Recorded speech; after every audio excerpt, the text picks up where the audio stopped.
السلام علیکم ورحمۃ اللہ وبرکاتہ۔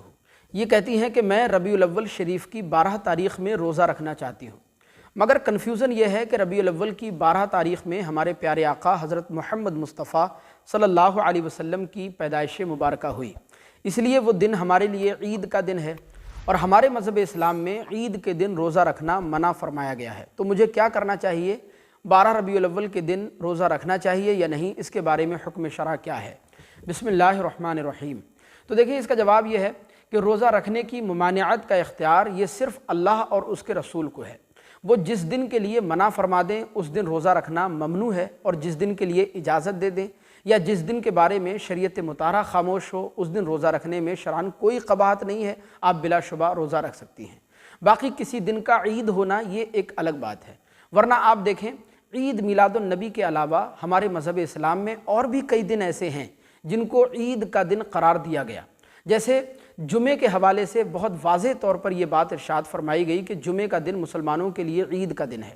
حدیث پاک میں آتا ہے، حضور ارشاد فرماتے ہیں کہ اللہ عز و جل نے جمعے کے دن کو مسلمانوں کے لیے عید کا دن بنایا۔ اب آپ تمام احادیث کی کتب چھان ماریے، لیکن کہیں بھی اس طرح کی کوئی حدیث یا کوئی دلیل آپ کو ایسی نہیں ملے گی جس میں یہ فرمایا گیا ہو کہ جمعے کا دن چونکہ عید کا دن ہے اس لیے جمعے کا دن روزہ رکھنا منع ہے۔ کہیں بھی کوئی دلیل آپ کو ایسی نہیں ملے گی۔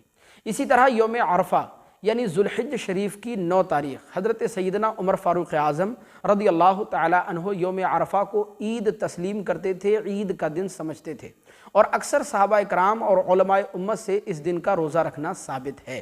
لہذا بالکل اسی طرح عید میلاد النبی صلی اللہ علیہ وسلم ہمارے لیے عید کا دن ہے، مگر قرآن و حدیث میں کہیں بھی 12 ربیع الاول کے دن یعنی عید میلاد النبی صلی اللہ علیہ وسلم کے دن روزہ رکھنا منع نہیں فرمایا گیا، بلکہ حدیث پاک میں سرکار مدینہ صلی اللہ علیہ وسلم کی جس دن ولادت مبارکہ ہوئی ہے اس دن روزہ رکھنے کی ترغیب بھی دی گئی۔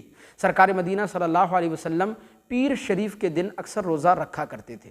حضرت سیدنا ابو قتادہ انصاری رضی اللہ تعالیٰ عنہ سے مروی ہے کہ سرکار مدینہ صلی اللہ علیہ وسلم سے پیر کے دن کے روزے کے بارے میں پوچھا گیا تو حضور نے ارشاد فرمایا کہ پیر کے دن میں پیدا ہوا، یعنی میں مبعوث کیا گیا، اس لیے حضور نے فرمایا کہ میں روزہ رکھتا ہوں۔ لہذا یہ سمجھنا کہ کسی دن پر عید کا اطلاق ہو گیا یا کسی دن کو عید کا دن کہہ دیا گیا تو اس دن روزہ رکھنا ممنوع ہے یا ناجائز ہے، یہ اسلامی تعلیمات و ہدایات کے بالکل خلاف ہے، ایسا کچھ بھی نہیں ہے۔ ہاں، عید الفطر یا عید الضحیٰ کے دن تو روزہ نہیں رکھنا چاہیے، لیکن چونکہ یہ عید جو ہے عید میلاد النبی، یہ عید نسبت کی عید ہے، ایک تعلق کی عید ہے، ایک محبت کی عید ہے۔ اس دن اگر آپ کو فرصت ہو، آپ روزہ رکھنا چاہیں تو آپ بلا شبہ روزہ رکھ سکتے ہیں، اس میں شرعاً کوئی قباحت نہیں ہے۔ مجھے امید ہے کہ یہ مسئلہ آپ کو بخوبی سمجھ آیا ہوگا۔ آپ سے درخواست ہے اس کلپ کو آگے لازمی شیئر کیجیے گا۔ چینل پر پہلی بار آئے ہوں تو سبسکرائب کر کے گھنٹی ضرور دبا لیجیے گا۔ السلام علیکم ورحمۃ اللہ۔